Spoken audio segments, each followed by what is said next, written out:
Sports on Tap Detroit, brought to you by the Realtors of the Joe Wright Group, Jason Stiltner of Flagstar Bank, Time Out with Steven Scott, presented by Baldman Entertainment. Good evening, ladies and gentlemen. I need all of you to stop what you're doing and listen. We are tonight's entertainment. We're here to fuck shit up. Sports the way it should be. Nothing sugar-coated, with loaded with all the information you wanted. From legends to prospects, nothing's off limits. Chris and Joe be taking on all topics with no stopping. They keep it rolling and going and ball hopping at a rate that's hard stopping. With news that's jaw dropping, they're getting it in. Sports Center competition, man, they in it to win. This ain't a fluke, from Carolina to Duke, from MSU to Michigan. You'll know if you listening, if you ain't, you missing it. All the excitement, they shock like a thundercloud and ride with lightning. Get it together, you know ain't nobody better. Bring heat than cold weather. You better put on a sweater, you better just let it go and all come and attack. Sit back, relax, let's tell them it's on tap. We'll do it live. Fuck it.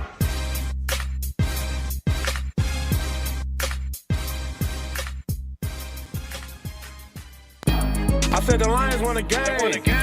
Man, we going all the way. All the way, baby. We about to celebrate. On, why?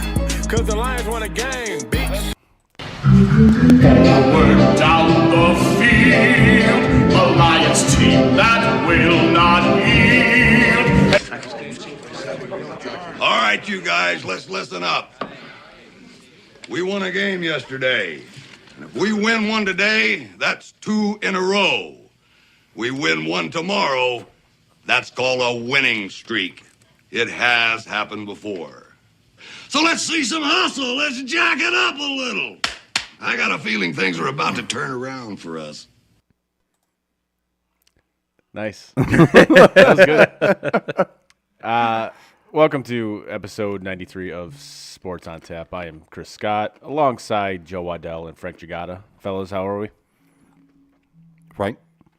I'm here. A little pissed off. Wanted Taylor Swift tickets, didn't fucking get them. Yeah, because she's charging way too much. I mean, she is. There's no way around that. But even the secondary market's just fucking insane. $600 to see T Swift. No. Well, dude, face value. You want lower bowl face value? You're still looking at $300. It's still too much. Yeah. No, trust me. That's why I backed myself out of that race real quick. So I ain't got that kind of money. Like, I've never gotten a fascination with Taylor Swift. I don't get it. But whatever, teach their own. You and me both. I was gonna say Joe and I have been having this argument for 15 years. It's like people's fascination with Beyonce. Like, I don't fucking get it. That's one I don't understand. I don't understand it. My opinion, she's a beautiful woman. Yes, she can sing. I don't get what everybody goes crazy over though. Yeah. Okay. It's like, you do you, man. To the same breath, I don't get the Taylor Swift thing. To me, she's not beautiful. She looks like Napoleon Dynamite in drag. And her songs now the next time I see her, I'm going to think about her songs are all about... I'm going to try not to think that. I'm going to see it. I'm going to be like, holy fuck, he's right. Take a look at it. I'm going to get a text message one day with a picture and be like, bro, you know Joe's right. Like... Oh, that's absolutely going to happen. Your main girl is Napoleon Dynamite in drag. Oh, yeah, I'm going to see if I can find it here. Yeah, I wish they had like one where it had, holy fuck. Yeah, I can't unsee that. I don't see it. Of course. Mainly because I don't want to see it. You don't want to see it. Yeah, I can't unsee that. Am I wrong? No, you're not. I mean, I'm not talking like Kelly Stafford, Cooper Kupp type of exact. But there's a resemblance. It's pretty fucking close. Pretty fucking close. I won't bullshit you. There is a resemblance there. And yeah, and I mean, to me, her music, I don't dig her music either. So, like, I get that people dig her music. Yeah. That's your thing. Everybody has different tastes in music. I just don't dig her music. I mean, like we talked about before the show, she's made a fortune off of failed relationships. So, cheers to her. Yeah. I was going to say, I think every one of us agreed that we would do it if we remembered. I've lost a lot of money off of some of my failed relationships. So, she's way ahead when it comes to that. That is correct. Speaking of ahead, the Detroit Lions. That's what she said. Speaking of ahead.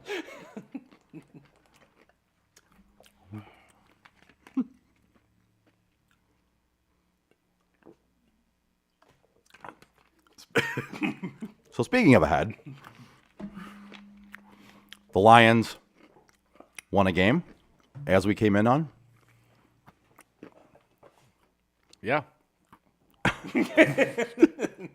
Bro, you can't get upset when you say speaking of ahead and we laugh. Okay. You know you're sitting with two children.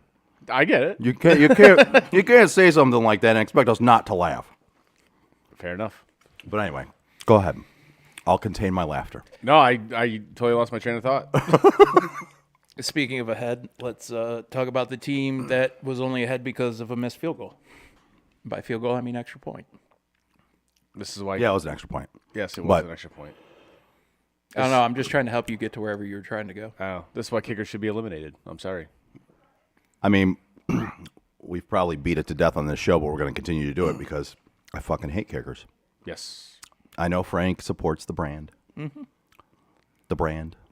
But it's ridiculous. You have one fucking job. And I like my extra 4 points a week that I get in my fantasy team.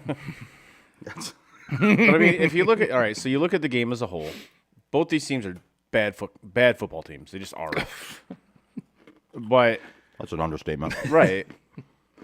However, one I think has a brighter future simply because they actually have what seems to be a franchise quarterback.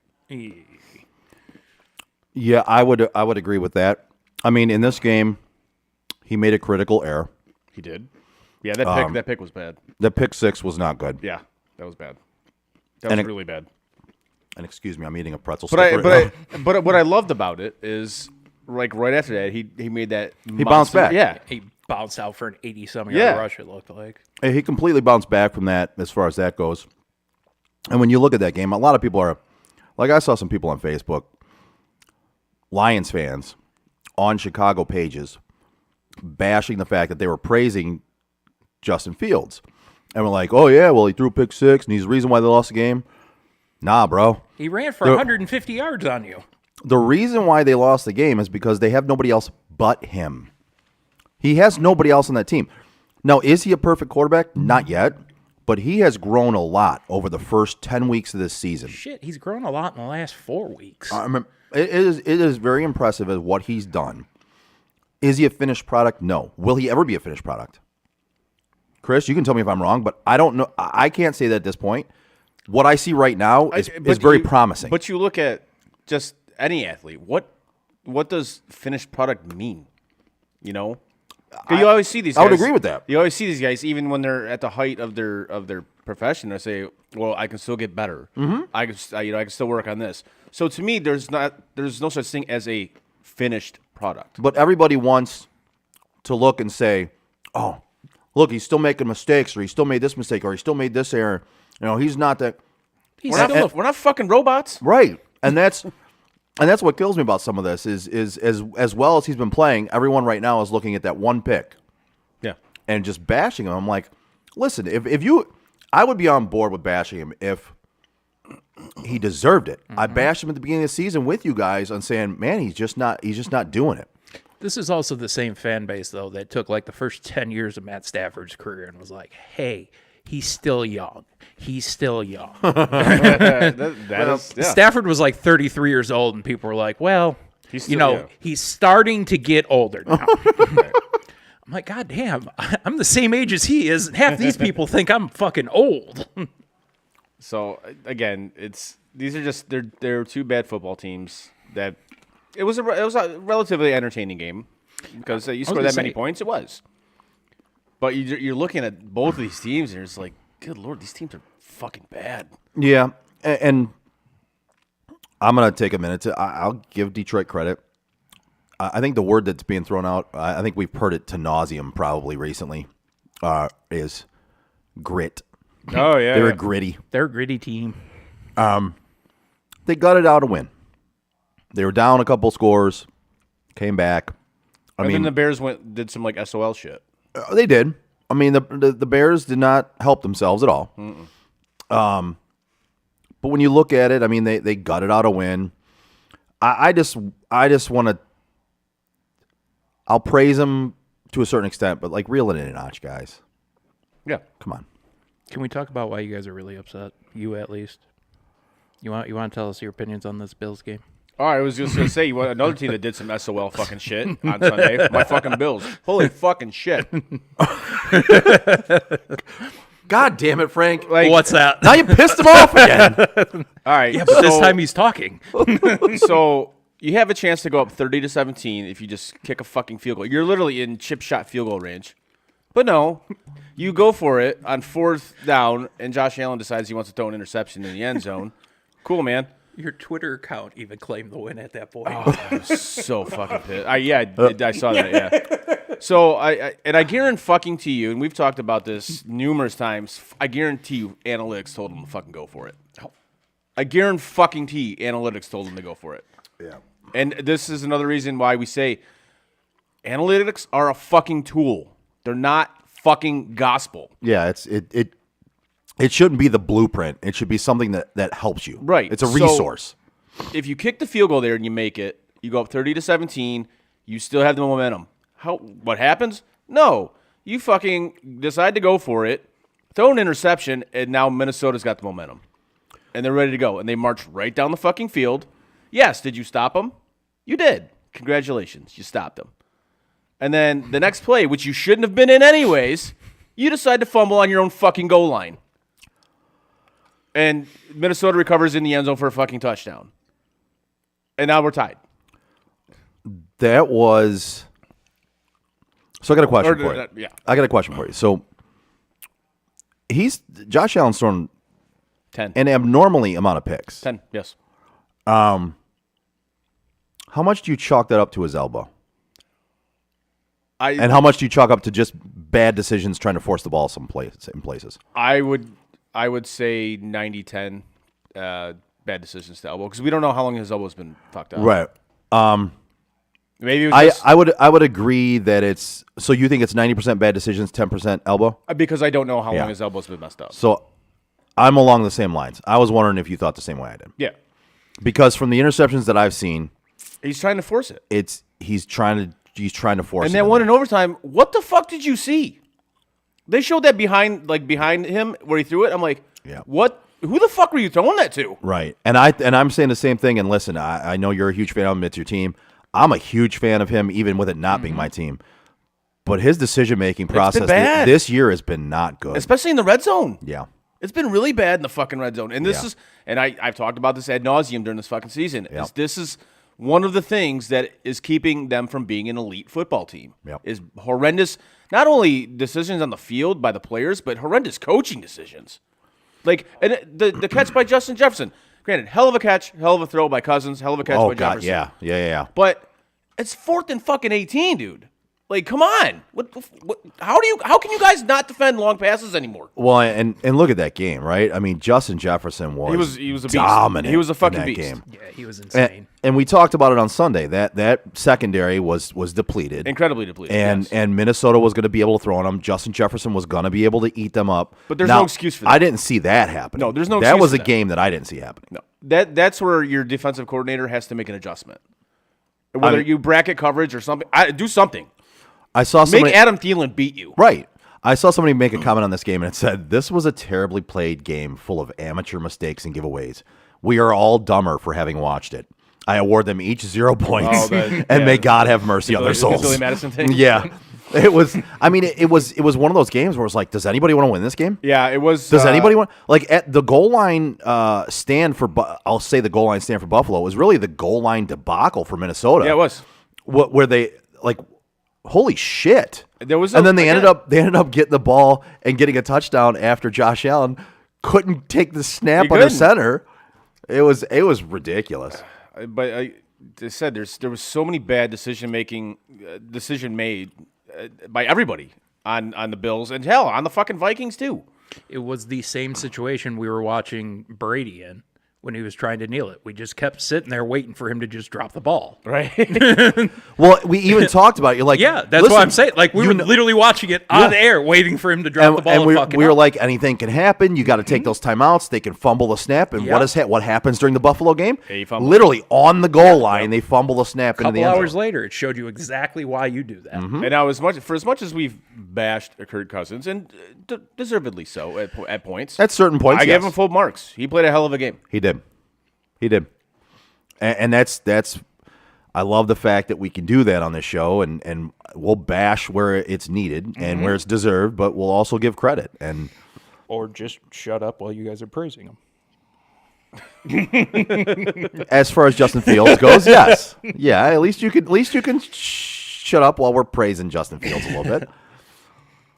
I just need to see more out of the kid before I'm ready to give him too much praise.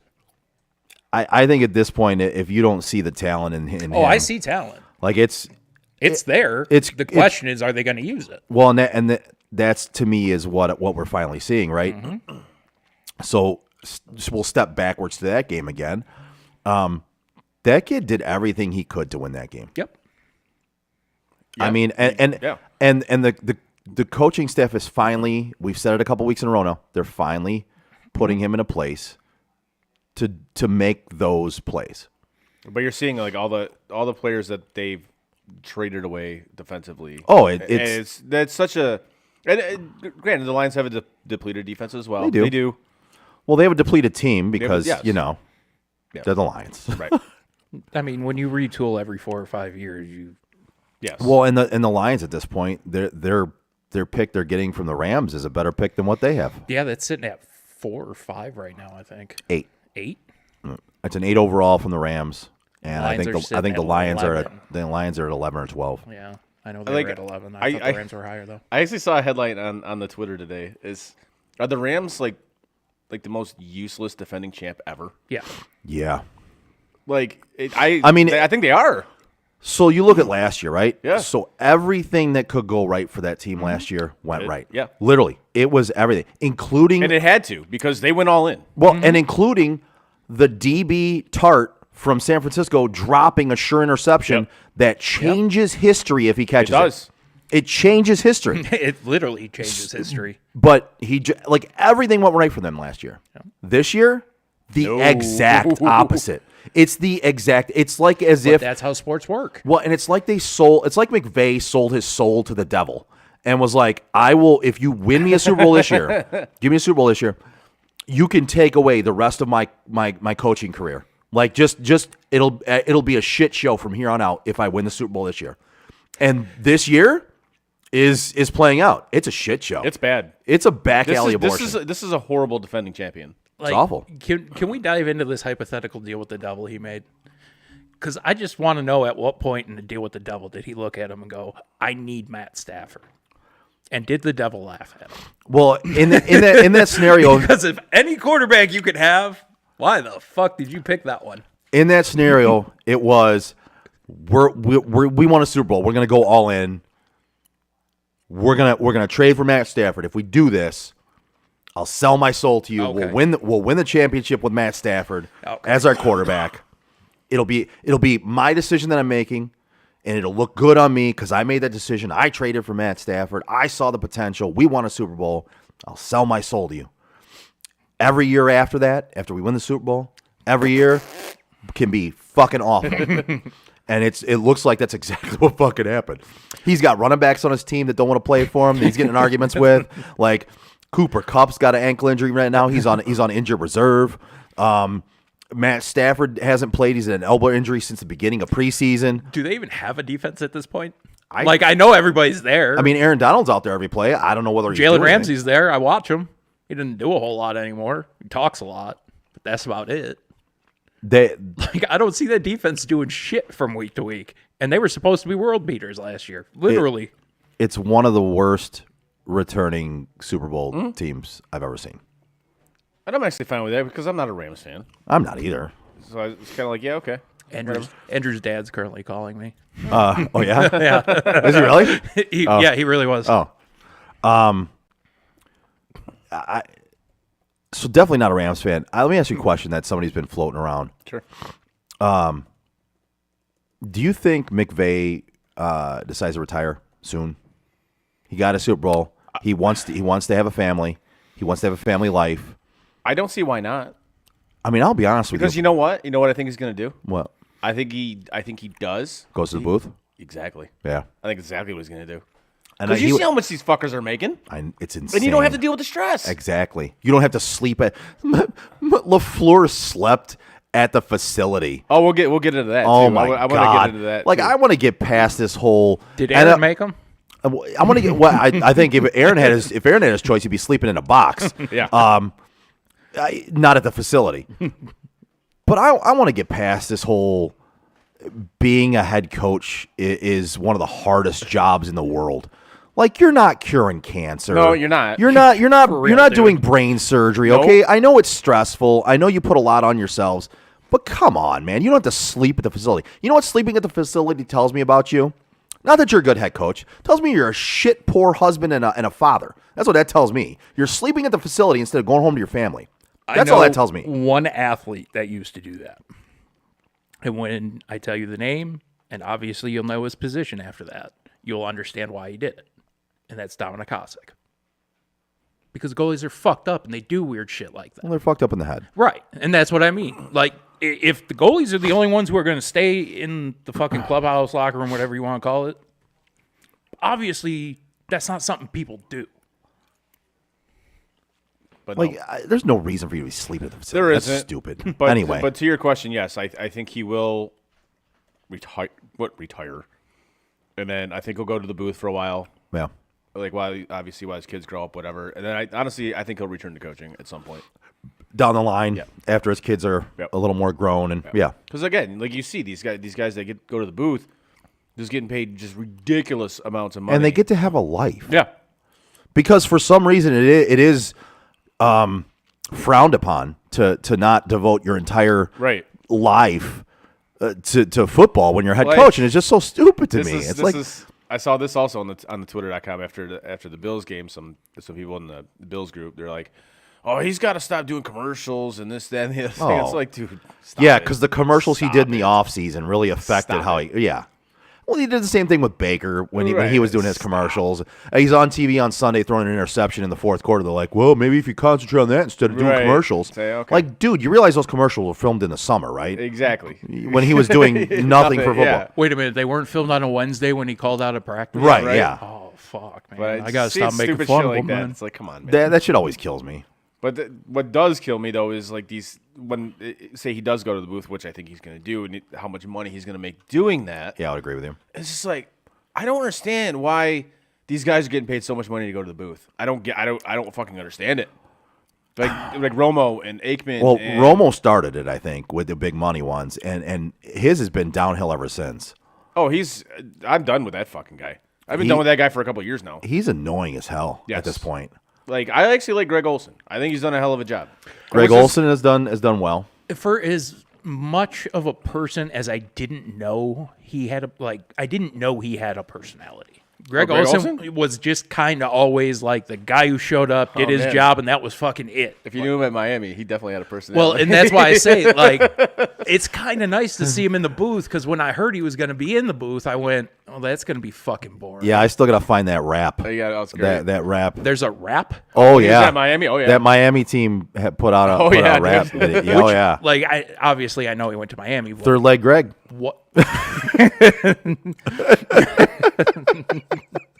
It's up there with Big Dick Fitz. How all these football guys, like, how do you get public nicknames like that? Like, I know you get them in the locker room, but what the fuck? But yeah, so when I heard he was going to replace Aikman, I was like, all right, I'm down with that. Yeah. I think he does a hell of a job. It's been very enjoyable watching. And he has done a hell of a job. I actually like that booth period. I think it's better than Aikman and Buck. Don't get me wrong. I obviously it's easy to bash on Joe Buck, which I think is played out now. I really do. I've never really been on the bash Joe Buck bandwagon, other than with the baseball. He's very with the baseball. He tries to be too much like his dad. Yeah. So with the baseball, he's very much. There's no emotion, right? Like in a play call, it's like, and it's gone. Like it's like. But with football, I like him as a football announcer. I enjoy listening to him and watching him. Right. I've really never had a problem with him. So many people have, though. I don't get it. I'm a Buck fan. Like, even with baseball, I don't mind his monotone calling of it. I don't hate it. It's a little bit too monotone for me. It's like I want a little bit of excitement. Come on, man. Bring a little excitement to the game. I would absolutely agree with you on that. Like, I've never been I fucking hate Joe Buck on that train or anything like that. But are there guys I prefer to him? Yes, there are, absolutely. But the I hate Joe Buck train, it's so played out now. Like, it is. Get over it. Like, he's been doing this shit for fucking 25 years. Yeah. Just get over it. I was gonna say, if I could have my way, I'd have fucking Al Michaels and John Madden calling every game, but right, it's just not possible anymore. Yeah, I mean, John Madden's dead, so is he? What? Oh, then it's you know really who's not possible anymore. You know who's not dead? I was literally just you know who's not dead? I was just about to hit that. Yeah, my guy Jason Stiltner from Flagstar Bank. If you're a homeowner or looking to be a first-time home buyer, give Jason Stiltner, who's not dead, senior loan officer at Flagstar Bank, a call today at 248-752-3631. Jason has great mortgage programs for first-time home buyers, including down payment assistance options and excellent interest rates. Again, give my guy Jason Stiltner from Flagstar Bank a call today at 248-752-3631 and get the excellent service you deserve. Flagstar Bank, equal housing lender, member FDIC, NMLS number 27546. There you go. Joe, that was excellent. I was literally about to say that. I was like, you know who's not dead? I think we were on the same page on that one.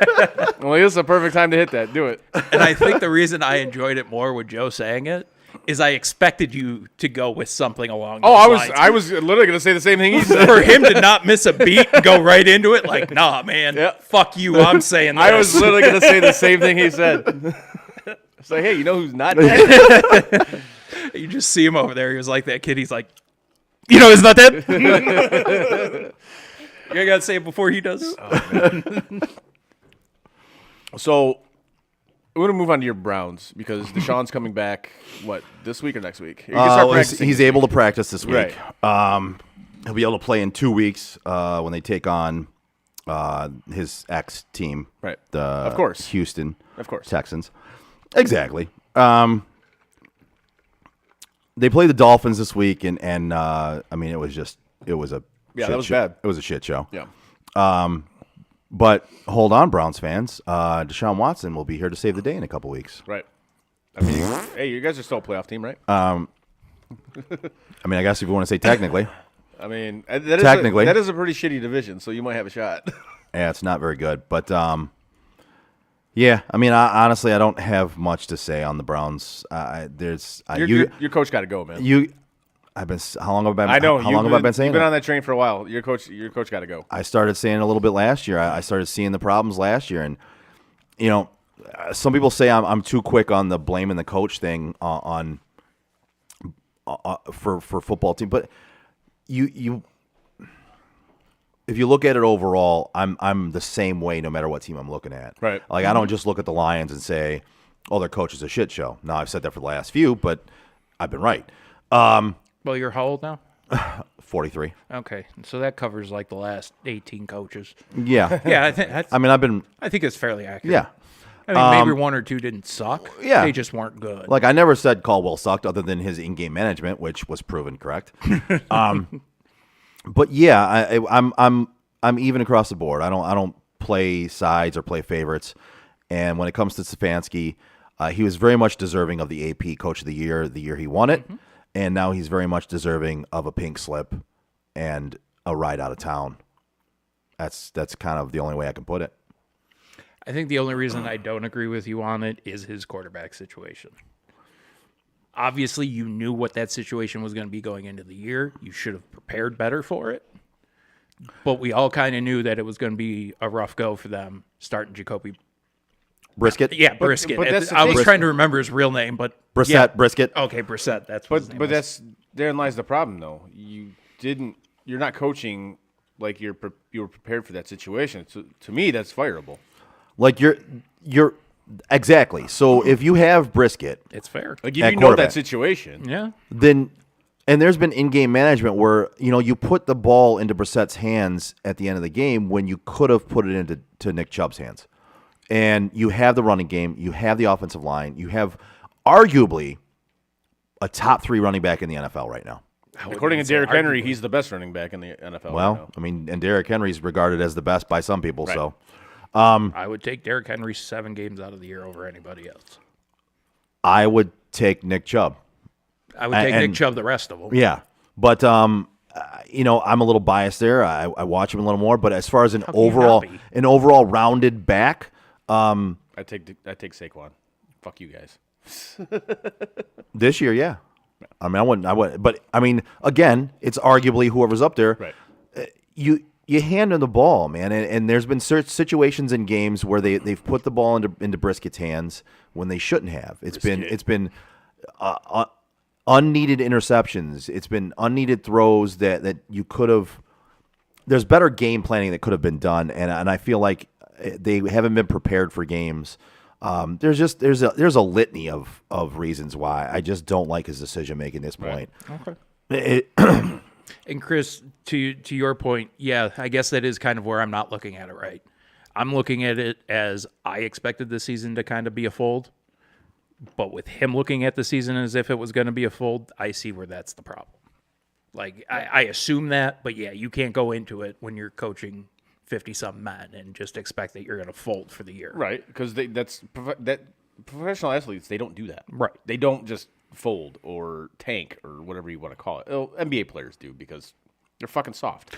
Speaking of NBA, though, real quick, did you hear LeBron said he had to learn how to flop? I did. I saw that. I was like, are you serious? He said, wait, he said what now? He said if he wants to get calls, he has to learn how to flop. And once I saw that, I just laughed. I'm like, are you serious? Yes, he has to learn how to. Like, Literally, you've done this your entire career. I got news for you, bro. You're the best at it. On television, they're showing videos of him flopping with the soundbite behind it saying he needs to learn how to flop. ESPN's even doing it. I love it. I fucking love it. I love how now, like, he's just getting called out for like all his bullshit now. It's fucking great. I do love that. Because and I sent you the video, Chris, just because when I referenced it, I wanted one of the two of you to know about it. Right. There's literally a video I watched of the ref going up to Jordan and Jordan telling him what the call was. Yeah. And the ref turning around and making the call. Like, not a joke, not an exaggeration. Oh, yeah. Literally, Jordan told him the call. The ref turned around, blew the whistle, made the fucking call. That's fucking hilarious. I say that to say this. You are not Michael Jordan. The end. That's awesome. I mean, but the bronsexuals will say, oh, but this, that, stop it. Dude, the guy's talented. Like, I was a big fan of him for a long time. I think he's an incredible athlete. Give it up. He's not Jordan at this point. He never was. He never will be. It's just the way shit goes. Kids today, and I call him a kid because that's the way he acts for the most part. Yeah. Kids today aren't built like athletes before. Mentally, no. They're just not. No. And that's what separates Jordan from me. Mm-hmm. Is his mental toughness. That's it. And that's the biggest thing. Like, him and Kobe both had that same mental. It's why I will always mention the mental game. LeBron just doesn't. He doesn't have it. Well, see, and that's what it is. I think LeBron is a better athlete than Kobe, but Kobe was just mentally one of the toughest people I've ever seen. LeBron is one of the few people that I look at and they go, oh, he could go play tight end. I'm like, yeah, he could. He probably fucking could. Yeah. Like, I have no doubts about that. He'd flop all the time, but yeah, he could. But, I mean, Jordan also went and played baseball. Nobody's saying they had to be good at it. Right. Just like, I could go play tight end. But you look at LeBron, and that dude is literally built like a football player. Right. He just is. And that's why I say, like, athletically, yeah, he's light years beyond what Jordan ever was. But when it comes to the game of basketball, no, he's just not. And I think we're still at a point where the closest thing to Jordan is Kobe. I would agree with that. Kobe. Wholeheartedly. Kobe. I've said that for years. I still feel that way now. Wow, we definitely we took a side. We definitely tangent. Do we have anything else to get into from NFL? I know we talked about Cleveland. We brought that. Talked about Buffalo. They play each other this week. Yeah, I'm not looking forward to that. You should be, because Nick Chubb's going to run all over that fucking defense.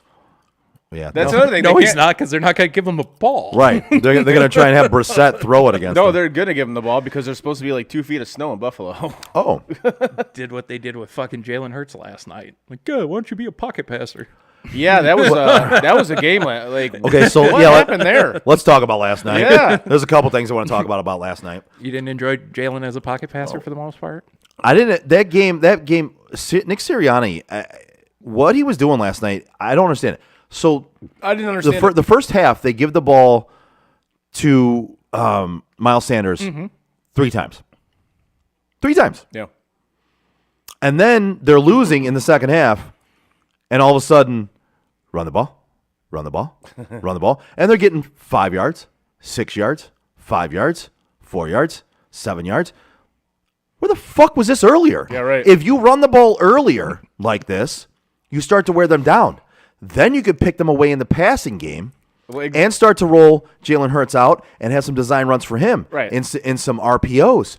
Well, why you start to run the ball in the second half is beyond me. You're losing at that point. Especially like what Washington did. You saw the time of possession. And holy shit, man. Yeah. They doubled up the time of possession. Even more than that. It was crazy. Yep. And to the conversation we were having earlier, when it comes to Heineke, you can't give Wentz that job back. Oh, hell no. Heineke at this point has earned it in past seasons, and he's earned it again. If Ron Rivera gives Carson Wentz his job back, that locker room will revolt. 100%. At this point in time, I think Heineke is 10-9 as a starter. Okay. The rest of the Washington quarterbacks in the last several years, they have like a 30% winning percentage, and that includes Alex Smith, who actually had like an 80% winning percentage So he puts that askew of the other quarterbacks completely because that 30% win total on the other quarterbacks includes his 80% win percentage. Heineke has to be the starting quarterback. Yeah, like I said, if they go back, and not to mention, it's known that Carson Wentz isn't the best teammate in the world. No. He's not. And But by all accounts, Heineke is. yeah. And you could see it. Dudes wanted to play for that guy. And if they switch just because, well, you're the starter, you shouldn't lose. No, that locker room will flip its shit if they go back to Carson Wentz. And they should. Like, in all honesty, with the ownership situation there, Oh God. Yeah. if the coaching were to make a decision like putting Carson Wentz in over Heineke, honestly, some of those guys in that locker room, I wouldn't be entirely surprised if they said, you know what, I'm not fucking doing this anymore. Retire.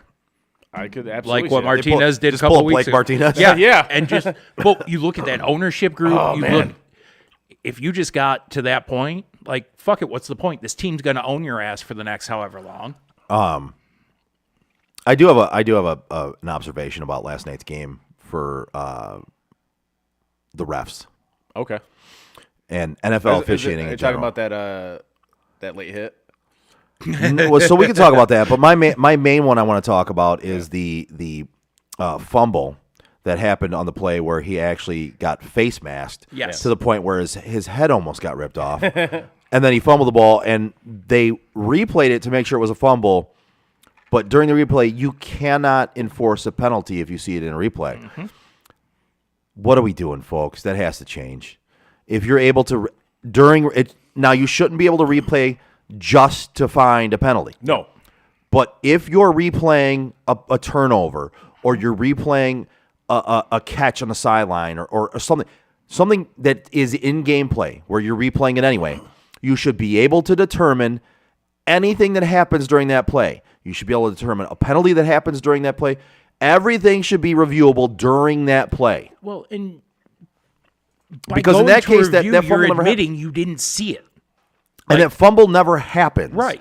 If you're allowed to call that penalty during the replay. If during the replay you cannot replay it just for a penalty. No, yeah. But I agree. if during the replay you see a penalty like a face mask, which was egregious. It was one of the worst face masks I've Yeah, seen. dude, that dude's neck probably cracked better than mine would go into a chiropractor. He was slow getting up because his head got turned halfway. Like you should be allowed to see a penalty and call it like that. This goes to college as well. You should be able to see the targeting and things like that and be able to make a call based on was it intentional or was it in the play of the game. If you hit helmet to helmet during a play of a game, it can happen. Yeah. But was there intent to do it? Or did the hit just kind of happen that way and the helmets collided? Like, you should be able to determine that during a replay as well. It bothers me that we've come far enough with replay and officiating, but we haven't come far enough to where you can say, well, if you see a penalty during a replay, you can call that too. No. That's off limits. We can't do that, guys. This is just we can't do that. This just comes down to common sense, though. It's right. It's fucking stupid. Like there's a play last week with the Ducks, and Zegras, he scored a Michigan goal, like on the fly too, Right. which was actually pretty impressive. However, the goal gets called back because one of the Ducks players' skate, he was offside by like literally the width of a skate blade. It had nothing to do with the play. Nothing to do with the play. But it got called back because he was and I'm just like, that rule needs to change. Because if they stop the play and say it was like a 2-on-1 and they call it offsides like that. Right. And it gets challenged and you look at it, they don't get that 2-on-1 back. Right. So that rule needs to fucking change too. It's common sense, man. Yeah. It's like him being outside by like literally the width of a skate blade, and it had nothing to do with the play. Right. Let it go, man. Let it go. I think the other thing I don't want to see, though, is I don't want the booth making those calls. If the ref's reviewing it on the sideline, the ref can make that call. But if we go upstairs and they review a scoring play, if there's a penalty the ref missed it. Unless you're bringing the ref in to review the thing where he can call it there. I think I feel like the booth is just going to become too much. They're going to be calling left and right, trying to make every single call. But in the booth, they have refs that are in that they're the ones that are in the booth. So that blatant face mask, if that went to a booth review, like, no, that should be allowed. They should be allowed to say, no, that is absolutely a face mask. You fucking missed that. Like it was. I just don't want to get into a situation where the booth's calling down every 5 minutes, going, "You missed this." Oh, good you Lord, missed no, this. I don't want that either because it's too much. But we're at a point with these refs where that's a genuine concern. Like there are missing calls like that some days. So I just don't want to see. Yeah, I just don't want to see something like that happen because then you're getting the baseball complaint. Now you're getting too much nothing going on. Well, and that's where I say you shouldn't allow it to be. You can review it for a penalty. It should only be allowed that if during the review you see a penalty, then you can call it. Okay. And the face mask is of last night's play was. Yeah, I know exactly what one you're talking about. I mean, that's one of the biggest ones I've seen, and it won't happen that often. But in that one right there, that play turned the game. That was a huge play in that game. And the human head doesn't snap like that. No. And then obviously, like the late hit toward the end of the game. You talk about when Heineke went down the butterfly. Yeah. I don't know because it looked like he might have been trying to get up. That's where. So my opinion today has been. It's not like he crushed him. He didn't. My opinion today has been frowned upon. Right. I didn't like that decided the game because if you watch the play, he kind of went down to one knee, but then looked like he was getting back up. Those defensive players don't necessarily know that he like gave himself up completely. Right. They're all out going at him, and you can even see. I forgot who it was that got the penalty call. Brandon Graham. Yeah. You could see. As he's going down, he sees that he's on one knee, and he kind of throws his arms back like this as he's going down on like after him. And he accidentally ends up going helmet to helmet with him at that point. Like the hit was worse because he tried to stop himself. What is it within the rules to call that the way they called it? Yes, I didn't like it. I didn't like that side of the game. I will also say though, in that situation, that was incredibly stupid of Heineke to go down like that. He went straight up butterfly, gave himself up completely, and he didn't do it immediately. Right. He did it after time. And right. I'm not saying that was the wrong thing to do because you're trying to eat up as much clock as you can. Did you see Andrew's comment? No, I did not. He said, how were his hands when he was going down on him, Joe? That's what she said. Yes. Yeah, I caught myself, Andrew. I'm so glad you were there to also catch it, asshole. Do you want to give a demonstration? No, I don't think anybody Andrew picked up on when I was getting ready to say it. I actually caught myself and reeled it in a notch before I said what I was going to say because I heard in my head how it was going to come out, and Andrew happened to pick up on that. Thank you, Andrew. Appreciate that. If there's somebody who's going to catch it, it's him. It's two things I know. If we say anything wrong, he's correcting us, and no matter how bad this goes, she's telling us we did a good job. That's true. Hello, lady. Hello, lady. Hello, lady. It's the two guarantees every week. Yeah, what did you think about that, Chris? Is that what your opinion was on it? Because again, like you said, he doesn't. I don't think he necessarily knows that the dude's giving himself up, especially if it looks like he's trying to get back up. And it looked to me like the defensive player Graham kind of was trying to hold up a little bit. He did because he could have absolutely crushed him, right? And he didn't. Right, exactly. So, to me, it was again another. In my opinion, I think it was another bad call. Within a season littered with bad calls. To me, it was. Lady friend said hello, lady. Hello. Yeah, it was. Again, within the rules, I get the call. Yeah. I hate the fact that call decided the game. I get the call. I don't agree with the call. Right. Basically. Yeah. Yeah. I think it's pretty. Yeah. And then we can talk about. And Andrew says, "Thanks for the hands demonstration, Frank." Oh, this one? He hit. That's right. I forgot. He does need hand demonstrations now. You still got to give him the hand demonstration for going down on somebody. Yeah, it was. Well, you gave it. It was. That's what he. That's what he did. His hands were back when he did. Oh. One of the other calls I saw over the weekend that bothered me was in the Buffalo game. Gabe Davis on the sideline. That catch. That was not a catch. It was not a catch. That was not a catch. And during that time, it was during 2 minutes. Yeah. Where So you that's where booth you review. where you cannot challenge it. The booth should have stopped. Yeah, that's that. a booth review. The booth should have stopped that. That was Agreed. very egregious. When it happened, I looked at that one. I'm like, that's not a catch. And then they just let him play on. Yeah. And then they replayed it shortly after that. I went, I fucking told you it's not a catch. It was not a catch. If the ref misses that call, that's one thing. I'm not saying it's okay. No, I'm but- saying, but if he misses it, it's one thing. The The booth- booth is there to be, as Chris put it earlier, the booth is the fucking gospel when it comes to this shit. The booth should have caught that. Mm-hmm. It was If you don't, that's honestly that should be a fine to you guys. it was ridiculous that the booth did not catch that because it was I didn't see clearly that one. not a catch. It was not a catch. And that just irks me that the fucking booth didn't do it either. So, I know, Frank, I know you're going to have a simple answer to this, but Frank's answers are always simple. he was so excited because he actually thought this was going to be the week he was going to wake up to news that Josh McDaniels was fired. And yet, not only is he not fired, Bro, I was cheering for the fucking Colts. I know you were. Not only is he not fired, but their dipshit owner comes out and says he's done a fantastic job. You know what? Why this would I motherfucker- fire him? You know what this motherfucker said, Joe? He's like, I hired him. You know what he said? No. Verbatim. What? Rome wasn't built in a day.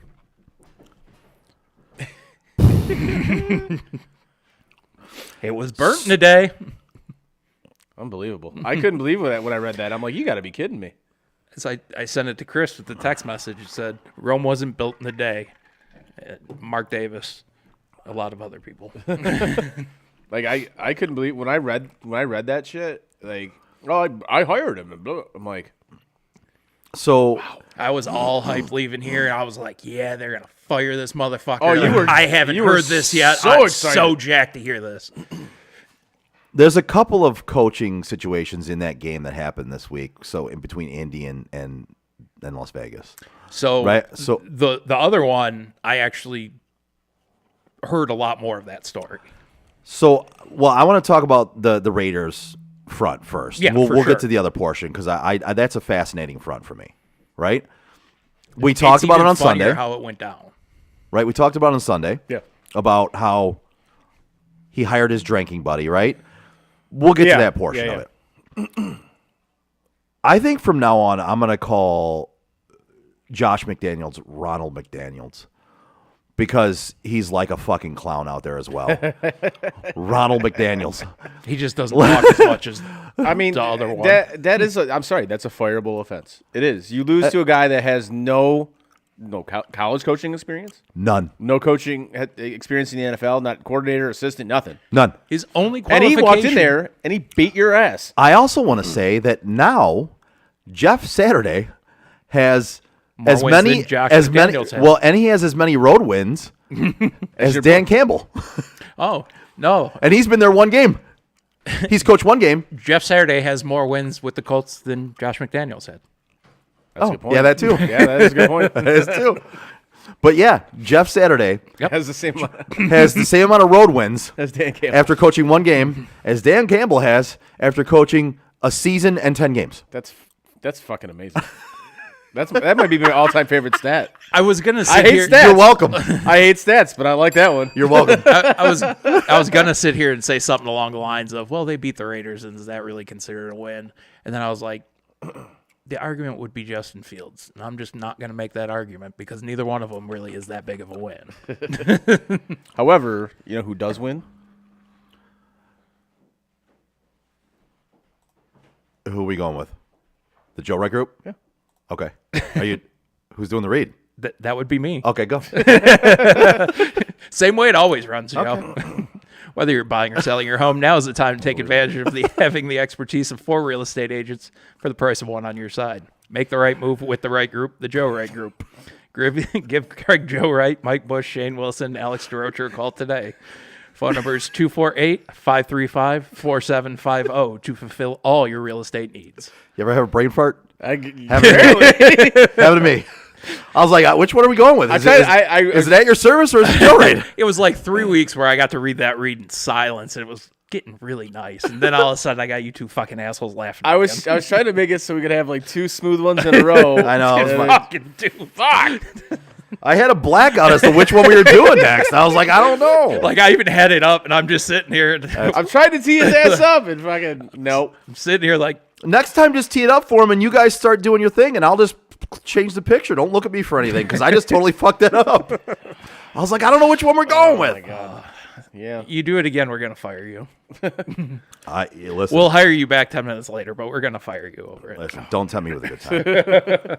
We have nobody else to do it, so we're gonna need you back. So let's hop into college because I think we've kind of really hammered the NFL. Yeah, we kind of have. Is there anything else you guys want to touch on with the Jeff Saturday stuff? So with the Saturday stuff, I actually found out he was called mid-Patriots Colts game.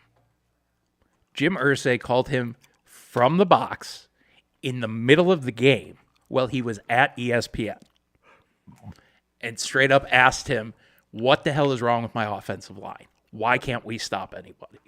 And he basically said, he's like, Irsay, I'm not watching the game. I'm at ESPN right now doing prep for other shit.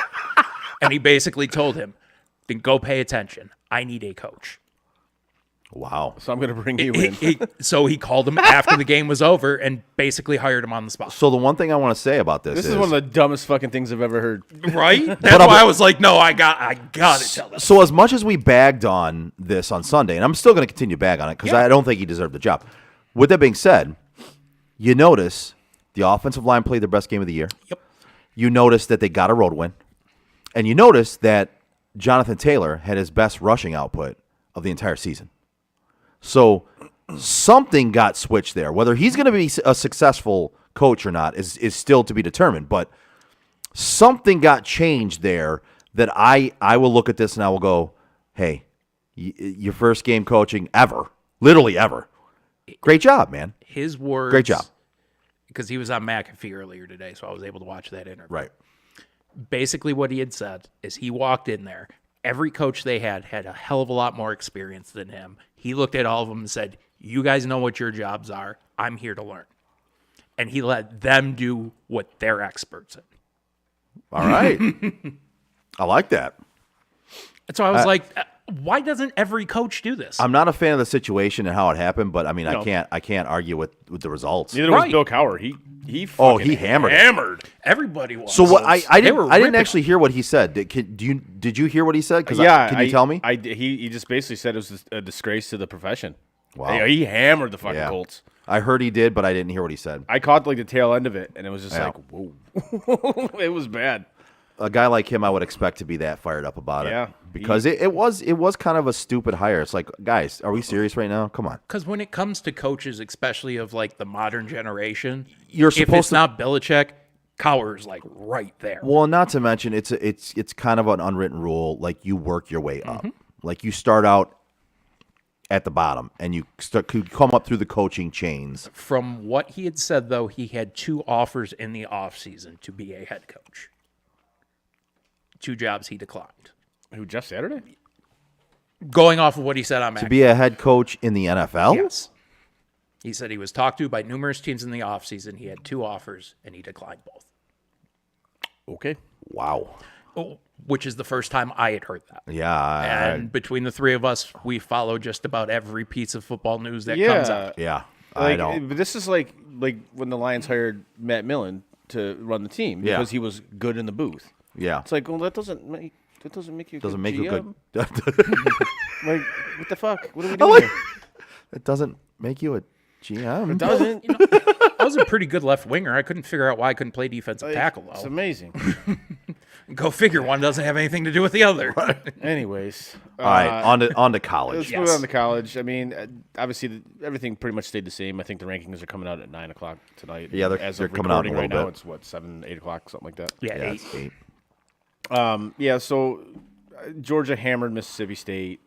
Ohio State hammered Indiana. Michigan handled Nebraska. TCU, they had some issues with Texas, but Texas is back. So I mean, that's obviously why they had issues with them. Texas is back. Texas is always back. Hook 'em, baby. They're back, but they lost 17-10. Anyway, Right, and then number 5 at home. Number 5 Tennessee hammers Missouri. Why the fuck is Missouri in the SEC? I don't. Again, that's another one. That's another one for a different topic. But the fact that they're in the SEC is stupid. And then Oregon, number 6, they lose to Washington.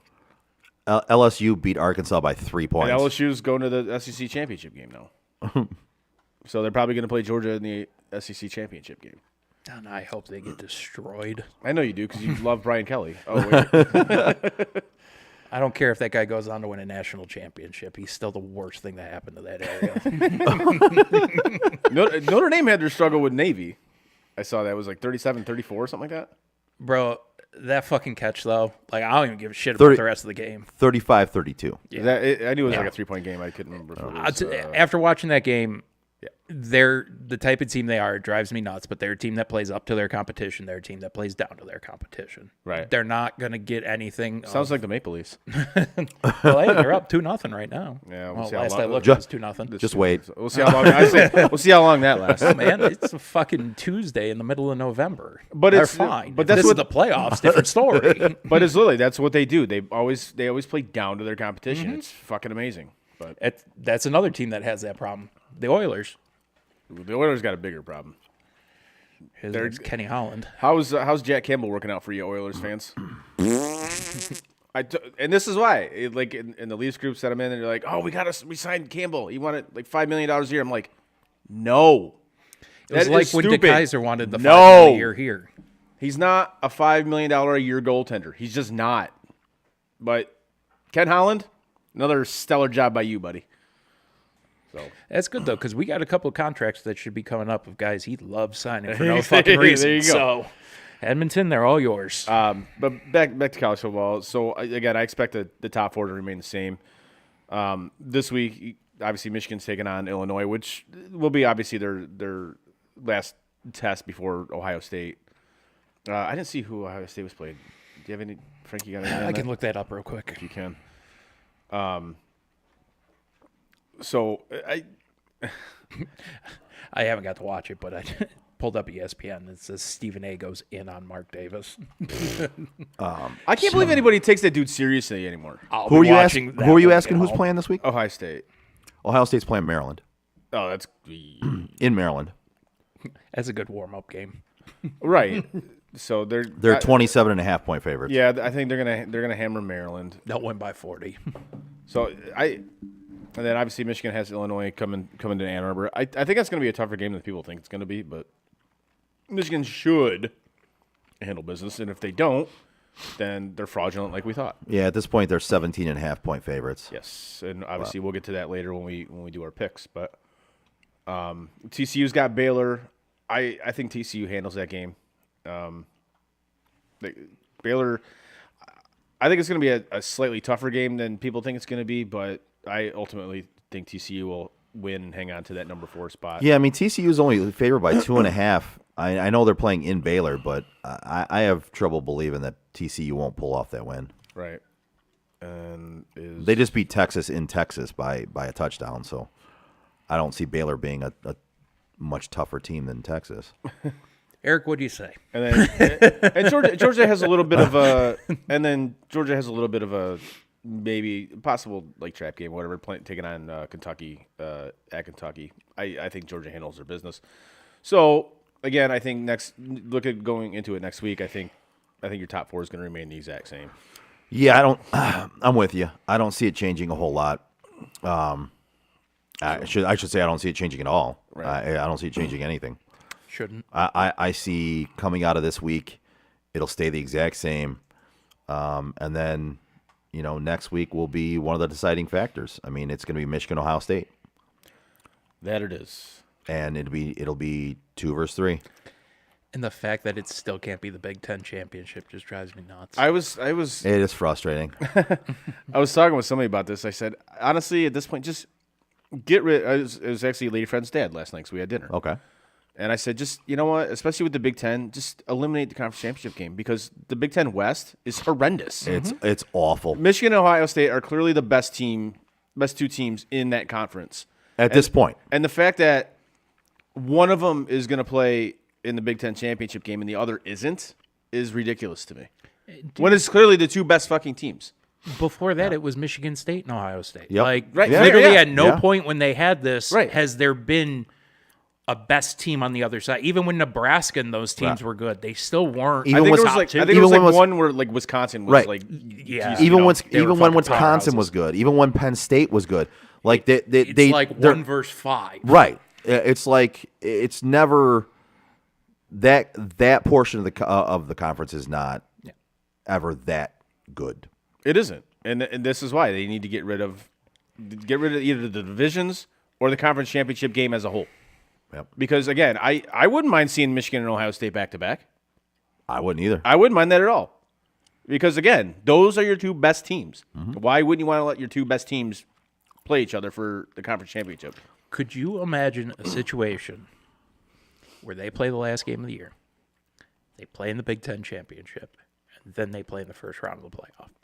I don't ever envision that happening, but it would be something. Right, that's why I'm saying, like, those 3 weeks But if- around here, Oh Jesus! Best of three. Let's go. So wait a this second. fucking city wouldn't be standing. If you 3 Ohio State games in 3 I was saying, weeks. fuck even that. When they go to 12 teams, imagine them playing like now. Next week they play, Yeah. and then the conference championship happens, and then the playoffs happen. Imagine them not only meeting in that matchup, but then meeting in the playoffs Right. as a rematch. That'd be of, great. of whoever. When it could actually happen, when we have 12 teams, when- and exactly. they can't fucking dictate who's going to match It's- up with who. That'd be great. I cannot wait for shit like that to happen. And dude, like and I don't have to tell you guys this, but people watch, you will never see a game again. Like Michigan, Ohio State will be in a playoff game. Yeah. No, I think that'd be absolutely fantastic, and I think that needs to happen. It'd make the Yankees Red Sox playoff series look like fucking Teletubbies. Yeah. Teletubbies. Oh, and just to let you guys know, Alabama plays Austin Pay this week, so they got a tough match. Oh yeah, that's right. The Number annual 9. SEC play Little Sisters of the Blind game. Yeah. you know, Who's he? stupid. Austin Pay. Yeah, who's he? He's the guy that's playing Alabama this week. Okay. What does he play? All positions, I guess. Plays everything. I don't know. Good for him. Sounds like a bright guy. Yeah. However, If he thinks he's going to take on Alabama by himself, he's not that smart. I don't know, man. You know who could take on Alabama by themselves? I do. At your service by Pat. Obviously, though, it's getting colder outside. Some weathering is happening. So if you're looking to brighten up your home or your commercial building, give At Your Service by Pat a call today at 248-794-0008 for your free estimate. At Your Service by Pat specializes in home and commercial building cleaning. Services include roof and house cleaning featuring soft wash, which is a longer-lasting alternative to pressure washing. They also offer window cleaning, concrete cleaning, deck and fence restoration, gutter services, especially now, which is key, and more. So call At Your Service by Pat for your free estimate today at 248-794-0008. There you go. Yeah. There you go. All right, so we were talking about before the show, like our picks last week, and apparently nobody did really well. No. None of Picks us. were pretty horrendous. It was pretty bad. It was pretty bad. Yeah. It was very bad. I just think it was a weird week. It was. So there was also a tie this week for the first first time since we've been making picks. We had a tie. So myself and Eric finished at the top this week at 7-8-1. Speaking of that, is Eric calling in today for the picks? So I messaged him, asked him if he was making the picks this week. He said yes. Well, actually, he said yes, sir. And then I said call in or message on Facebook, and I haven't got an answer yet. So hopefully he's listening right now. But he did say yes, so I don't know how that's happening at this point. We'll see. We're gonna roll the dice. We'll find out. Yeah. But And there goes. and there goes. I fucking told you. Right. They were up. They actually ended up. You should 2.5 minutes into the third, there's This been 3 dude goals. should be benched for the rest of the game for what he just did. This turnover is horrendous. You should be. Your ass should be glued to the bench for the rest of the fucking game. Look at this shit. Oh, here you go. Oh no! Wow. Idiot. Oh no! You Good can't do that. God. You can't give Sid that opportunity. Oh, that man. was awful. Yeah, you should be benched for the rest of the game. like, oh fuck. And Crosby too. They're about to blow a 3-0 lead. Crosby with that fucking Super Trooper mustache he's got going on. Yeah. That's one guy. I don't know your guys' take on this, but that's one dude that I just completely stopped hating on. Sidney Crosby? Yeah, like he is everything everybody bitched about. He is a crybaby. He is. I nothing him. All that. I'm kind of with Joe on this. I nothing him. He's there. He's like, okay. When I watch him, he's a whiny little bitch. I think the only player I've ever watched smarter than him is Gretzky. Like, just the way he sees the game. He knows where everything's going. And it's just, I love watching guys like that play. Yeah. I'm kind of like, you're a whiny little bitch. Like, I'm never going to like you. He's all those things, too. Yeah. Like, whatever. I mean, I don't hate him. I nothing him at this point. I respect his game. Yeah. He's a very. I think you have to. He's a great hockey player that I just, he makes a great play. I admire it, and I go on with my day. I nothing him at this point. I've just got. There's so many people from Detroit that do hate on the guy. Oh my God. And that's why I say, like, I've stopped actively hating on the guy. Yeah, I don't. And this is the thing is I don't understand the fucking dude on your jersey too, Joe Sakic. There's another guy who used to get shit on around here all the time. Like, you understand he's like the second best captain of all time. You understand he's basically Steve Yzerman. He's the same player. Yeah. Like, you're a fucking idiot if you don't know this. But that's one thing I never understood is why Red Wing fans hate Sidney Crosby. Like, why? I don't because get it. of 07 and 08. Or because of 08, 09. They beat him in 08. Dennis just said, Bink said he was one of the 3 best captains he played for. Said he was a great guy. Didn't want to hear it. Okay. I was just trying to think of who Bink's other captains were. Yeah, I don't know. Oh, well, Ovechkin. Ovechkin. Yeah, I was going to say Ovi was one. Ovi was one. It's that third one that I'm like, Well, either way. But that's honestly never really made sense to me. It's like you beat him. He was the, not one of the best, not one of 3 best captains. One of the best captains. Right. He corrected it on the next message. Sorry. I was going to say, I was trying to think of. He had only had the 2 that I had thought of. Did he play anywhere other than Pittsburgh and Washington? I don't think so. Anyways. Andrew says Crosby hate comes from wanting another big rivalry once the Avs wanting ended. one, but it actually wasn't a rivalry. Exactly. Yeah. It was for 2 years. It just didn't go anywhere after that. Yeah, and I don't consider that a rivalry, and I don't either. I think Andrew's correct in that one. It was fans here wanting it to be more than it was, and it was easy to make Sid a target. Yeah, which it's like okay, but he didn't really do anything to your team to make you like hate him.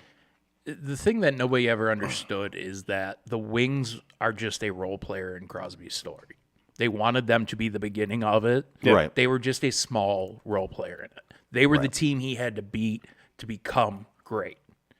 Once he did that, you had nothing to do with that story. Right. And that's what they can't accept. Yeah. And this is why I've never understood it. So, I mean, I hated him because of 09, but when I got over that, then it was like, what am I going to say about this guy? He's, honest to God, one of the best fucking hockey players I've ever seen in my life. Well, that being said, did you get the answer yet? So, no, I haven't gotten the answer yet. I figured talking about Crosby would give him an opportunity. I thought so, but apparently not. I mean, we could wait for Pittsburgh to tie it up. We're probably only a minute or 2 away from it. They're on a power play, so I wouldn't be shocked to see it. I can't believe they haven't tied it up yet. But yeah, I didn't finish going through our records from last week. Yeah. So, okay. Eric and I had 7-8-1. Yeah. Chris, you and Andrew had 6-9-1. 69. And Frank, Jesus Christ, fucking children. And Frank, you had 5-10-1. So. Yeah, I just suck. I can't make nothing funny out of 5-10-1. Yeah, overall records at this point are not good. Not good by any of us other than maybe Andrew and Chris. And Andrew's bank account doesn't equal his record here. So. Eric is 46-58-1. Then next in line there would be Frank at 58-69-1. 69. Then I got 59-68-1. Chris, you have 64-63-1, so you have a winning record at least. Ew. Take it. And Andrew is 66-60-1. So. All right. Hey, I got a winning record. I'll take that. Look at the ref's hugging him. I've never seen the ref just stop to give somebody a hug before. All right, so we don't have. Hello, lady. I forgot to grab our little shot glasses that we do these out of. They're actually right over there. If you could grab those. Yeah, we're not coordinated today. No. I mean, I couldn't even remember which read was coming in a second. So. Yeah, he fucked up a perfectly good segue too, man. He straight up froze. He did. Thank you. Thank you. Thank you, lady. All right, so. Hello, lady. All right, let's. You want to get into the picks? Yeah, let's get in the picks. I still haven't got an answer, so Eric might not make his picks at the same time we do. But if you get This Eric's segment is picks at brought some to you point- by the Joe Wright Group. It's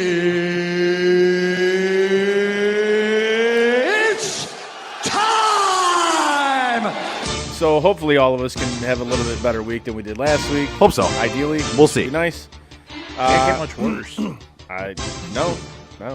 No, it can. Not much worse. It can. It can get worse. It can. Not much worse. So Why is my mother calling me now? Jesus. Does she want to pick? Well, here. She can pick for Eric. Oh God. We'll call her.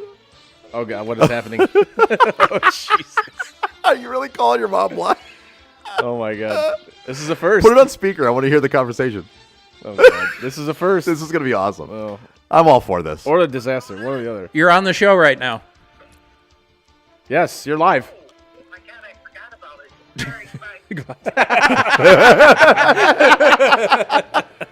Oh God. I'm gonna get home. She's gonna go. Why would you do that? Yeah, that was I great. love it. I love it. That was great. All right, let's start it off with TCU laying 2.5, taking on Baylor. TCU. I'm gonna roll with TCU as well. In this one. TCU. I already have Like that K-State in rolled front in of the us. barrel last week and just hammered them. I see TCU. I think it'll be a relatively. I want to say a close game, like 2.5. I think TCU will win comfortably by like 10 or something like that. Yeah, I'm with you there. I think they roll in this game. I'm with you. I think it's at least a 10-point win. Okay, Andrew. Andrew takes TCU as well. Wow, across the board. Okay. All right. And Eric has disappeared since he said, yes, sir, I'm picking. I said, you picking tonight? He said, yes, sir, and he's disappeared. So Fuck it, he gets Baylor then. So I'll get his picks later. right. Just send them over to me. I was going to say, send me the actual picks so I can send them to him, and he'll make the picks. They'll then. be all in They'll the be Google okay, Drive. good. All right. Next up, we got Texas laying 9, taking on Kansas. We just became bowl eligible. Kansas did? Yes. Yeah. Texas is back, baby. Give me Texas. Give me Kansas. Yeah, give me Kansas. Rock Kansas. Chalk Give me Jayhawk, Kansas baby. getting 9. Rock Chalk Jayhawk. Let's go. Andrew will be taking Kansas as well. All right. Next up, we got Mississippi laying 2.5, taking on Arkansas. Give me Ole Miss. I don't know. It depends on how the weather's going to be in Arkansas. It was like freezing rain last week. It was really cold. Regardless of that, give me Mississippi. That's going to make Ole Miss for all of us. Wow. All right. All right. Next up, we got the Battle of Los Angeles. USC laying 2.5, taking on UCLA. USC, UCLA. Give me USC minus the 1.5. 2.5. Oh, I got 1.5 here. It's Okay, 2.5. it's 2.5. Yeah. Still give me USC. You know, I'm looking at this game, and UCLA got beat last week. I don't know, man. This is a tough one for me. Yeah, it is. You know what? Give me UCLA in the Rose Bowl. I'll be taking UCLA as well. And Andrew will be taking USC. Okay. Next up, we got Utah taking on Oregon. Oregon is laying 3. Utah. That's right, the Ducks. Quack, quack, quack, quack, Mr. Ducksworth. And what's the spread in this game? Oregon's laying 3. Okay. Yeah, give me Oregon. Yeah, I'm going to go with Oregon as well. Yeah, give me Oregon. Andrew will be taking Utah, though. All right. Utah. Utah. The Utes. If this game was in Utah, it would have been easier, obviously. But Austin's a tough place to play, man. Next up, we got Georgia laying 22.5, taking on Kentucky. Ooh. It's a big spread. Yeah, it is. Give me Kentucky. I'm going to roll with Kentucky as well because I think they can put some points on the board. They're not going to win. No, not by any means. But I think they can put some points on the board. Yeah. It's 22.5? Yeah. Yeah. So, I mean, they can put some points on the board. They'll stay within that 22.5. Yep. I think this first half and second half are going to be two very different games. I think the first half's going to go exactly like you guys are talking. I think the second half's just going to be an absolute ass beating. So give me Georgia on that one. Andrew's taking Georgia as well. Okay. And the final game on the college slate, Illinois traveling to Ann Arbor to take on Michigan. Michigan is laying 17.5. Give me Illinois all day. I was going to say, it's the almighty question. Do you trust them with the spread? Give me Illinois all day in this one. Give me Michigan again with the spread. All right. I mean, we already know who Andrew's taking, so. And literally every week, but the 1 week I told you guys he always takes them, he's taken them. Of course. Yeah. The funny thing was, he wasn't even watching that week. He was just a dick and picked the opposite one. First time in the history of fucking ever. Right. That's funny. I'm going to Illinois, to be honest. Michigan's going to win it, but I don't think they're covering the spread on this game. Yeah. All right, moving on to the NFL. Andrew took Michigan, right? Yes. Yeah. Moving on to the NFL. The Niffle. First game on the slate. Tennessee taking on Green Bay. Green Bay is laying 3.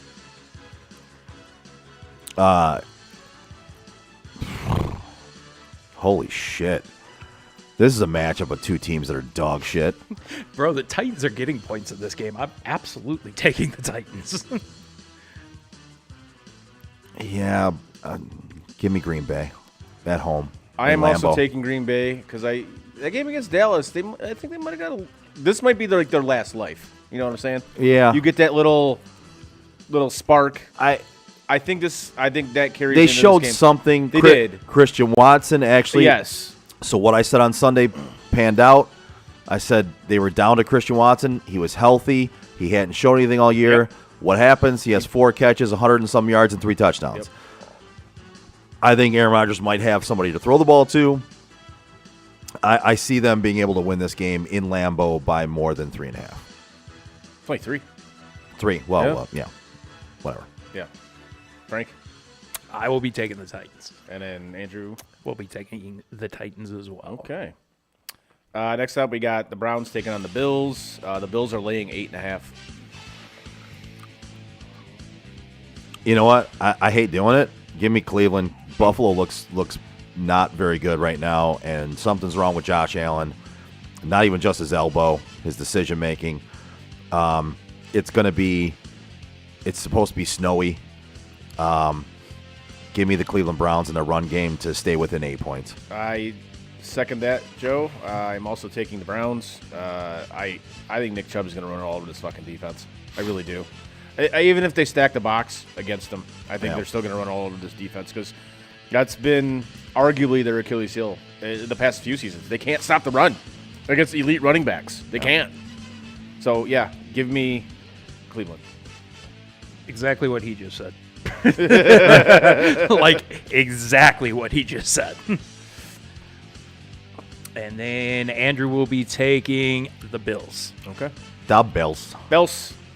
Okay. Next up, we got the New York Jets taking on the New England Patriots. New England is laying 3. Give me the Jets, Jets. I like the way that defense is playing. I haven't liked much about New England.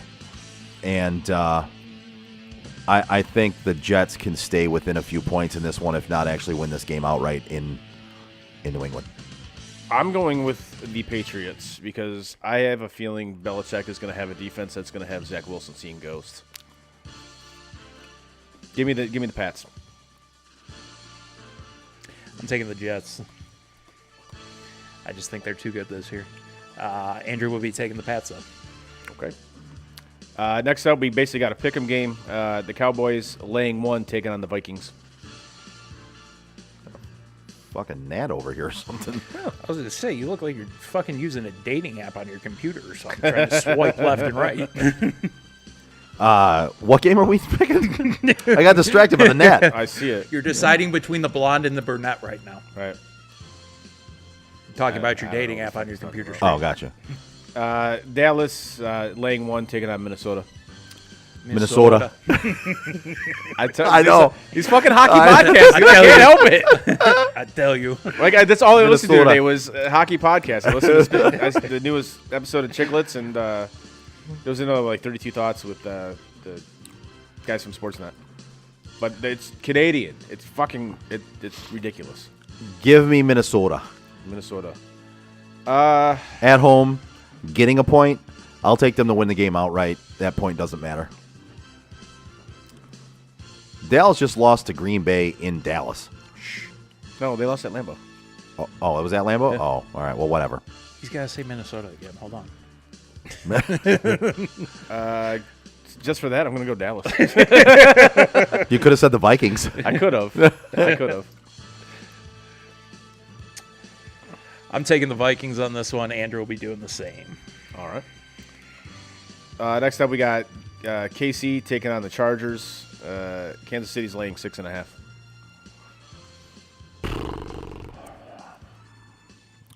The Chargers look bad.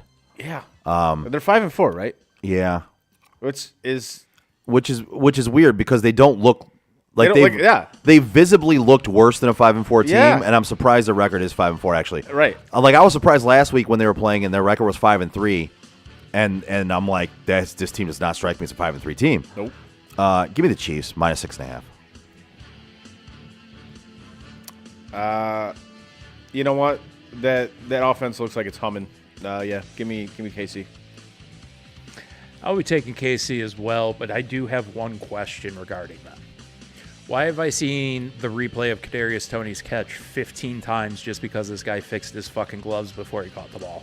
I don't know. Is it that special, or am I just being a dick about this, or what? Because it's really not that impressive to me. I just have seen it every time I've turned on the TV. I haven't seen it at all. Same here. I have no idea what you're even talking about. Wow. One of the passes he caught, he literally goes like this and catches the ball. I'm like, what is so? Everybody's going nuts because he fixes his glove mid-play. Oh. I'm like, this is really not that special. Okay. Yeah. But I don't know. I just wanted to make sure I wasn't being a fucking And hater about you got this. his name wrong. It's Cadaverous. Cadaverous. I did like that. That's funny. Give me the chefs. Andrew's taking the Chargers. Ooh, all right. Next up, we got the Niners taking on the Cardinals. San Fran is laying 8. 8? Yeah. Wow. All right. Because the cards aren't good. And it's post Call of Duty. I was going to say, is there like a new addition to Call of Duty or something? And Kyler's been out. It was a close game this week. Give me the Niners in a blowout in Arizona. Arizona they're just not good. Yeah, give me and we don't know, and you don't know if Kyler's going to be back, so it might be Colt McCoy as yeah, well. that's true. So. Give me the Niners. Yeah, we're Niners across the board. Yeah. I was kind of hoping you were going to take Arizona. No, hell no. He's like, no, hell no. It takes 5 minutes to decide, and then I say I was hoping you were taking Arizona. Oh, hell no. No, hell no. And now the biggest game of the week. Oh. The Leos taking on the New York Giants, and the Giants are laying 3. Give me the G-Men. I am also taking the Giants.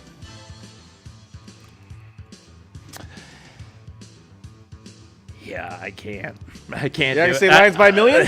Every week I sit here and say it Come on, because Frank, I'm like, they got a shot. We're talking winning streak here. Let's go. They're getting their shit pushed in this week. Are you fucking kidding me?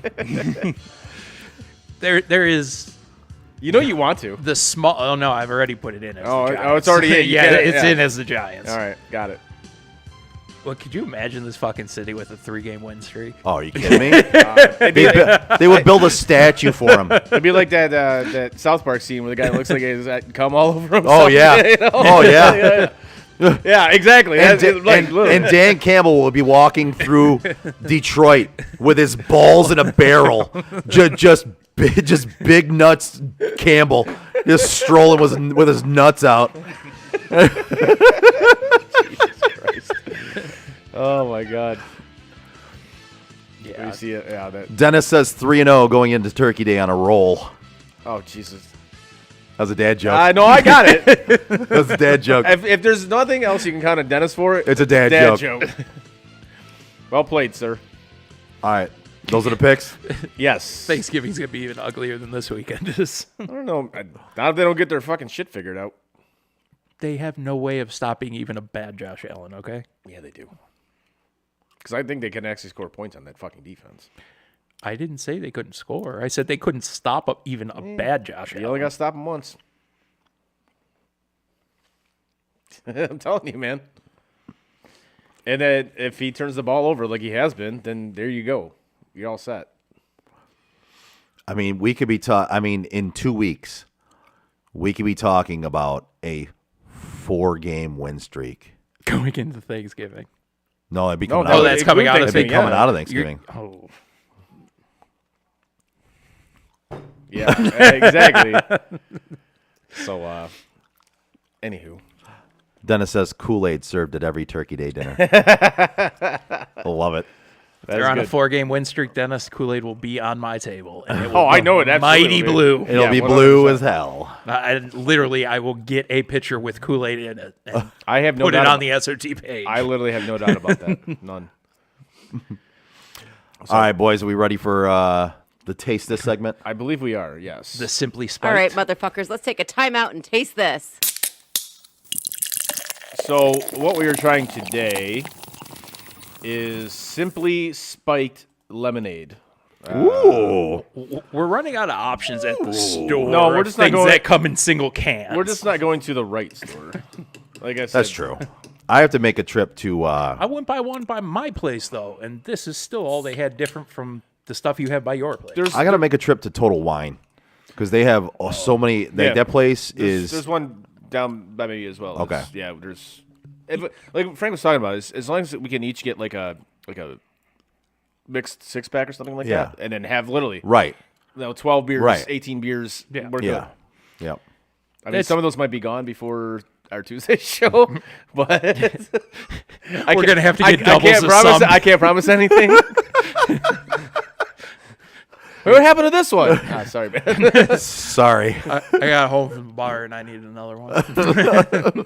That's kind of how that works. Yeah. I got home from McShane's and needed another one. Again, that's kind of how that works. What Yeah. time did you get home from McShane's? Like, I don't know, 10 a.m. I don't remember. I don't remember. But yeah, that's kind of how that works. So let's. Oh, that's wow. It looks like lemonade. Yeah. Looks like straight up lemonade. All right. Looks even lighter than straight up lemonade, to be honest with you. Really?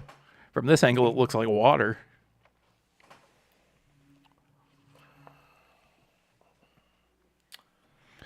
Yeah, there's a little bit of a lemonade look to it. Okay. But How much alcohol does this have? Oh, it's I got don't know. 5%. 5%. Oh, by the way, I have a critique about the show and the table. My mother pointed out that boy. all of your characters are hidden behind the gold helmet? The gold helmet. That's okay, Mom, because none of these people except this guy are even on the same team anymore. So they're just there for me. Well, there you go. Don't worry about it. We're hiding Bernie too, man. we can put Bernie right in the middle of the helmets Oh, that's a good idea. I like that. as long as he doesn't break. Bernie's not on there very well, so While we're on it, my mom was also offended that you guys insinuated I was a whore. I did no such thing. I can assure you, I never insinuated that. I did no such thing. It's funny. That's all I will say. I did not insinuate anything. Love you, Mom. Thanks for listening and always defending your boy. We love you. All right, boys, you ready? Cheers. Cheers. Cheers. Oh, fuck. That's terrible. I mean, that's bland. Yeah, there's really nothing to that. Yeah. It's better than the shit we had last week. Oh, much better. But that's bland. Yeah, there's like nothing. There's to not much flavor to that. That. It just feels like if I drank this whole thing, my stomach would feel like shit for like 4 hours afterwards. That tastes like a very bland pop. Like ta- flat. it ta- It's almost flat. Yeah, well, it tastes like a knockoff Sprite, like Sprit. Maybe squirt, like a squirt, maybe. Yeah, Little it's bit? it's weird. And honestly, it tastes like Sprite and squirt mixed. Yeah. It's Yeah. like you took like a 12-ounce can of Country Time, dumped it in a pitcher with 7 gallons of water, Yeah, okay. and you drink it, and then there's a little slap across the face that comes at some point. Like that's the best way I can explain. It tastes like nothing. I mean, I'll be honest with you. I wish I would have gotten the slap across the face. It would have been. I would there have was been just happier like about this that. little bit of a bite that came to it. Yeah, Other than that, yeah. like there is nothing. That was bland as hell. Yeah, this is. Can I go incomplete on this one because it really doesn't for taste like real. anything. Like I can't say it's good, but I can't say it's bad Yeah. either because it's. I'm indifferent. It was what it was. Like it I feel was- like I just took a drink of. it was a beverage. Yeah.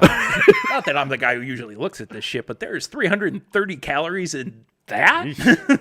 So not only does it not really taste like anything, but you're gonna get fat while drinking it. My opinion. Well, My opinion of this is. My opinion of this drink is it was wet. Fair. I'd stay away. It was wet. Like if you want like hard lemonade or whatever, or spiked lemonade. That's what. That's what she said. I would definitely not get this one. Get something completely different. And frankly, why the fuck are people drinking hard lemonades anymore anyway? That I shit don't started know. like, what, 20 years ago? We were drinking that shit in high school. Yeah. Come on. Grow up, Peter Pan. It was either that or I got you a fucking. Hey now, come on.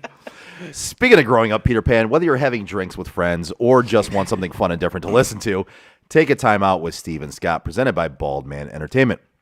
Time out with Steven Scott is drinking, jokes, wrestling, movies, memories, and so much more. Every show they taste and sample different drinks and foods, like we just did here, and like when they play Jelly Bean Roulette, which is not very good for them most of the time, but it's good for you if you're watching and or listening.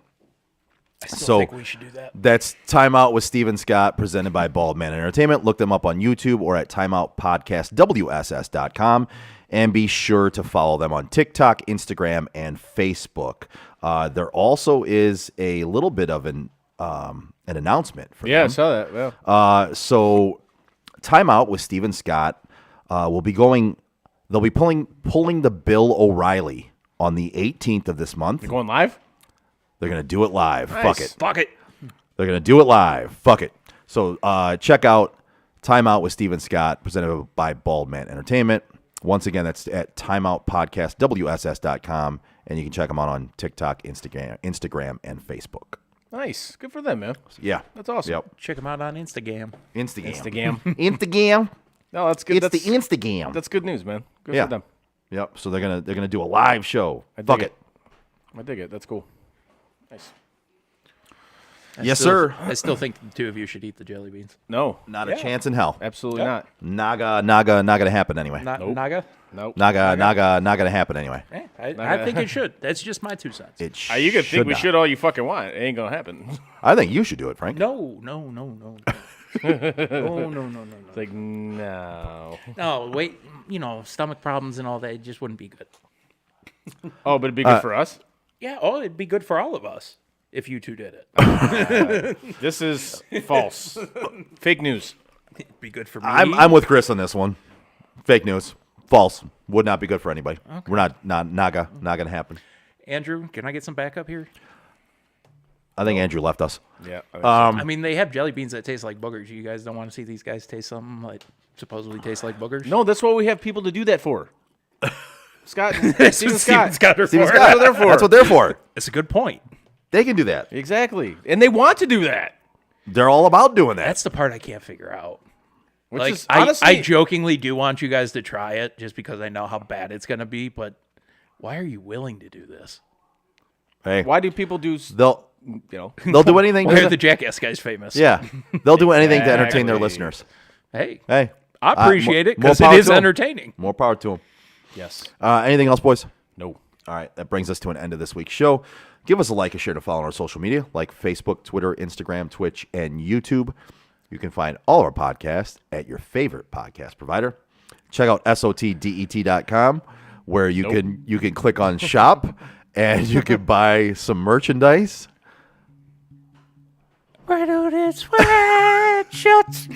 Once again, that's sotdet.com. On behalf of Chris and Frank, I'm the other asshole. This is Sports on Tap Detroit. See you next Tuesday. And that is it for us today. No! God, please, no! Bye, have a great time. No! God! Bye, guys. No, no, no, no, no. Bye, buddy. No! Goodbye. No! Goodbye. No! It's never goodbye.